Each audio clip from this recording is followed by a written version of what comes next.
Hello everyone, welcome back to Near the Word. I am Priscilla, a missionary based here in the Philippines. And so in this Sunday's Gospel, we hear about the blind beggar Bartimaeus.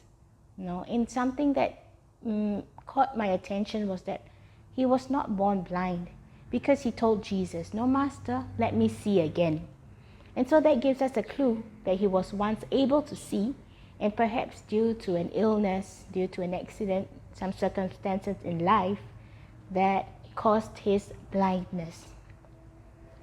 And for me in prayer, it's not so much of physical blindness, but our blindness in our discipleship. We who are disciples of Christ, followers of Jesus, was once able to see the call of Jesus to follow him. But sometimes life circumstances prevents us. Sometimes we get blocked.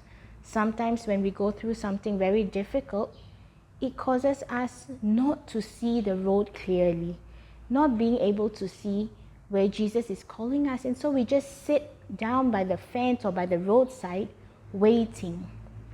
However, we can learn from Bartimaeus, Instead of just sitting there waiting and begging, when he heard Jesus passing by, he took courage and called out to Jesus, Even when the external pressure was on him, the crowds were telling him to keep quiet, he shouted all the more louder, because he wanted to live life rather than just be sitting down by the roadside. And so today perhaps we can learn from Bartimaeus, to see how are we in our discipleship. Are we just sitting down by the roadside waiting for something to happen to push us into our discipleship and our following of Christ? And perhaps also to identify what is causing our blindness in our following of Jesus. What is preventing us? What is stopping us? Perhaps it's the opinions of others. Perhaps it's a difficulty or a crossroad of a decision that we may not know where to go. And so the invitation is to shout out to Jesus, "No, Master, help me. Jesus, help me. Help me to see again where I am going on my journey.